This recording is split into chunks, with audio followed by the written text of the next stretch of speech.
तुम अपनी माँ के पेट से किसी भी किस्म का इल्म लेके नहीं आए थे। हर बच्चा किसी नस्ल का हो, किसी इलाके का हो, किसी बादशाह का हो, किसी गरीब का हो, किसी फकीर का हो, वो रोता जरूर है।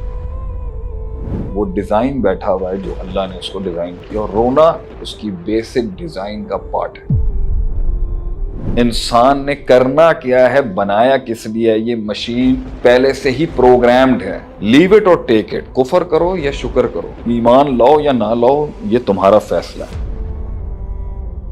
अगर फितरत म्यूजिक को पसंद करती है तो शरीयत हराम नहीं कर सकती। तो अगर जिस चीज को ठीक कहेगी वो हलाल होगा और जिस चीज को गलत कहेगी वो हराम होगा। अगर फितरत नाच गाने को पसंद करती है तो शरीयत में वो हराम नहीं हो सकता। औज़ु बिल्लाहि मिनश शैतानिर रजीम। वल्लाहु अखरजकुम मिन बुतूनि उम्महातिकुम, हमने तुम्हें तुम्हारी माओं के पेटों से बाहर निकाला। ला तालमूना शैयन, तुम अपनी माँ के पेट से किसी भी किस्म का इल्म लेके नहीं आए थे। अब इधर उसूल जानना बहुत जरूरी है, जिसके तहत मैं आपको दावत भी दूंगा कि अगर आप सेल्फ स्टडी, इंटरनेट और यूट्यूब का इल्म दीन सीखेंगे तो आप इल्म तो समझ सकते हैं मगर उसकी बुनियाद नहीं समझ सकेंगे। और इसलिए आप में कंफ्यूजन रहेगी, जो आज की यूथ में बड़ा कंफ्यूजन है, क्योंकि वो प्रॉपर सोर्सेज से इल्म हासिल नहीं कर रही, वो प्रॉपर उलमा से इल्म हासिल नहीं कर रही। वो कट एंड पेस्ट नॉलेज का जो फॉर्मेट और ट्रेंड है ना, इसने बहुत बर्बाद कर देना है आपको। क्योंकि जो दीन है ना, उसकी बुनियादें बड़ी वक्त लगा के खोली जाती हैं। इसकी मिसाल मैं आपको देता हूं कि इसी आयत में जो आपके सामने स्क्रीन में है, वल्लाहु अखरजकुम मिन बुतूनि उम्महातिकुम, अल्लाह ने तुम्हें तुम्हारी माओं के पेटों से बाहर निकाला। ला तालमूना शैयन, तुम्हारे पास कोई इल्म नहीं था। शैयन जो है वो कॉमन नाउन है अरबी के अंदर, अलिफ लाम के साथ होता तो प्रॉपर नाउन होता। ये शैयन नकरा है, इसमें नकरा है, कॉमन नाउन है। और ला तालमुना के पीछे जो तालमुना के पीछे ला लगी है, ये निगेशन और नफी की ला कहलाती, ला नहीं की। तो जब कॉमन नाउन निगेशन के पर्सपेक्टिव में आता है तो अरबी लुगत का, अरबी ग्रामर का एक उसूल है, उसूल फिक के अंदर भी हम पढ़ाते हैं इसको, कि वो जो बीच का पहलू होता है ना, ला तालमुना, जो बीच का सब्जेक्ट होता है, वो इतना जेनेरिक हो जाता है कि वो उसमें से एक्सेप्शंस नहीं निकल सकती।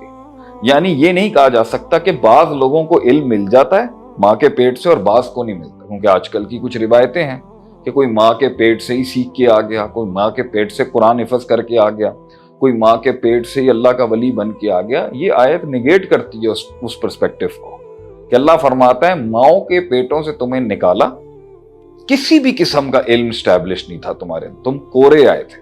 वह जाला, और ये शैयन कॉमन नाउन है, पीछे ला लगी हुई है, तो जो इल्म है वो जेनेरिकली निगेट हो गया यहाँ पर। ये एक उसूल है। अगर आप आलिम बनने का कोर्स कभी करना चाहेंगे तो वहां उन बुनियादों में हम आपको ये सिखाएंगे। ये यूट्यूब और ये सोशल मीडिया के उलूम में जो खासा आजकल जो चल रहे हैं इंटरनेट पे, ये वहां नहीं मिलता। ये मेहनतों से इल्म आता है। आगे अल्लाह फरमाता है माँ के पेट से तुम्हें कोई इल्म नहीं आया। वजाल लकुमुस्समा, हमने तुम्हें सुनने की ताकत दी, वल अब्सारा, देखने का सलाहियत दी, वल अफिदा, और एक दिल दिया जिसने इस नॉलेज को प्रोसेस करके एक नजरिया, पर्सपेक्टिव और एक ड्राइविंग फोर्स बनाना था, जिसे हम फितरत कहते हैं। लअल्लकुम तशकुरून, ताकि तुम पूरी कायनात में आंख खोलने के बाद और कान खोलने के बाद एक ही चीज की तरफ जाते, और वो शुक्रगुजारी है। क्योंकि इस कायनात को देखने के बाद, खुद को देखने के बाद, कायनात को सुनने के बाद और चीजों को सुनने के बाद और सुनने वाले को सुनने के बाद, आदमी सिवाय शुक्रगुजारी के, आजिज़ी के, दूसरा कोई डिजाइन नहीं अपना सकता। ये आयत भी दलील है कि माँ के पेट से कोई सीख के नहीं आता। तो फिर इस पे एक सवाल अहले इल्म उठाते हैं कि फिर माँ के पेट से हर बच्चा रोता क्यों है? ये इल्म उसको किसने दिया? हर बच्चा किसी नस्ल का हो, किसी इलाके का हो, किसी बादशाह का हो, किसी गरीब का हो, किसी फकीर का हो, वो रोता जरूर है। तो रोने की सलाहियत उसमें किस इल्म के तहत पैदा हुई? इसे हम फितरत कहते हैं। This is the nature of man, जिसको हम एथियज्म के खिलाफ भी इस्तेमाल करते हैं कि अगर कोई फितरत का डिजाइनर नहीं होता, अगर इंसान की फितरत का, उसकी दिल की फितरत का, उसकी जिस्म की फितरत और डिजाइन और उसके फंक्शंस का कोई डिजाइनर ना होता, तो सारे बच्चे यूनानिमसली एक सारे मिल के रोते क्यों हैं? اس کا مطلب یہ ہے کہ اس کے پیچھے وہ ڈیزائن بیٹھا ہوا ہے جو اللہ نے اس کو ڈیزائن کیا، اور رونا اس کی بیسک ڈیزائن کا پارٹ ہے۔ یہاں سے ثابت ہوتا ہے کہ فطرت پری ڈیزائنڈ ہے، nature of man pre determined ہے۔ انسان نے کرنا کیا ہے، بنایا کس لیے، یہ مشین پہلے سے ہی پروگرامڈ ہے، مگر اللہ نے اس پروگرامڈ مخلوق کو ایک اختیار دے دیا ہے فری ول کا، کہ اما شاکروں و اما کفورا انا ہدیناہ السبیلا اما شاکروں و اما کفورا۔ رستے ہم نے تمہیں دکھا دیے ہیں اس 50-60 سال کی زندگی میں، لیو اٹ اور ٹیک اٹ، کفر کرو یا شکر کرو، ایمان لاؤ یا نہ لاؤ، یہ تمہارا فیصلہ ہے۔ تو کچھ لوگ سمجھتے ہیں کہ دین فطرت ہے، اور کچھ لوگ کہتے ہیں کہ فطرت ہی عین دین ہے۔ پاکستان کے ایک بہت بڑے دانشور جو آج کل امریکہ چلے گئے ہیں کچھ خطرات کی وجہ سے، انہوں نے یہ بنیادی اپنی کتاب میں مبادیات دین میں the basic fundamentals of Islamic theology میں بیسک لکھا ہے کہ فطرت جو بھی پرفارم کر رہی ہے وہی دین کے مطابق ہوگا، قرآن کو اس کے مطابق ہونا چاہیے۔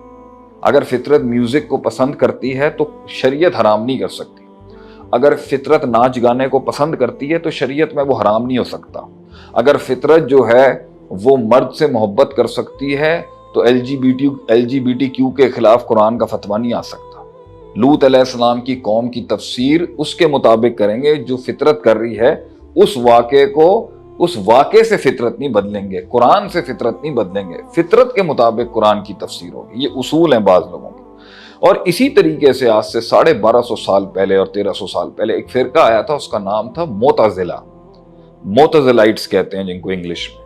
وہ بھی اسلام کے اندر عربی دان اور دین سمجھنے والے لوگ تھے، مگر انہوں نے بھی وہاں پر عقل کو فنڈامنٹل بنا دیا تھا کہ عقل اللہ نے دی ہے غور و فکر کرنے کے لیے، عقل اللہ نے دی ہے نفع نقصان کیلکولیٹ کرنے کے لیے، آلۃ الادراک عقل اللہ نے دی ہے ادراک کرنے کے لیے کہ کیا ٹھیک ہے کیا غلط۔ تو عقل جس چیز کو ٹھیک کہے گی وہ حلال ہوگا، اور جس چیز کو غلط کہے گی وہ حرام ہوگا، کیونکہ عقل کا بیسک فارمیٹ ہی نفع نقصان کیلکولیٹ کرنا ہے۔ تو انہوں نے یہی کہہ دیا کہ عقل کے مطابق قرآن حدیث کو ہونا چاہیے، قرآن اور حدیث عقل کو گائیڈ نہیں کرے گی یا مینیپولیٹ نہیں کرے گی، عقل بتائے گی کہ یہ کیا ہے، کہ یہ معاملہ قرآن حدیث میں جو ہے یہ عقل کے مطابق ہے۔ اس کو 1250 سال کے بعد فطرت پہ لوٹا کے ایک نیا شوشہ پھینکا گیا آج سے 10-15 سال پہلے، اور بعض لوگ کی ہر دور کے اندر اس طرح کے لوگ آتے رہیں گے جو ایسی سنسنیت پیدا کر کے پرسپیکٹیو کو پیش کریں گے کہ لوگ کہیں گے واو ہم نے تو ایسی بات ہی نہیں سنی کبھی، حالانکہ یہ کوئی ایسی نئی بات نہیں ہے جو آج کے لوگ آ کے ایک نئی سائیکالوجی انٹروڈیوس کرانے کی کوشش کرتے ہیں۔ ایسا کچھ بھی نہیں، جو ہونا تھا وہ پہلے والوں نے لکھ دیا ہے، اور ہر محل کے اوپر ریسرچ پیش کی ہے اسلامک تھنکرز نے۔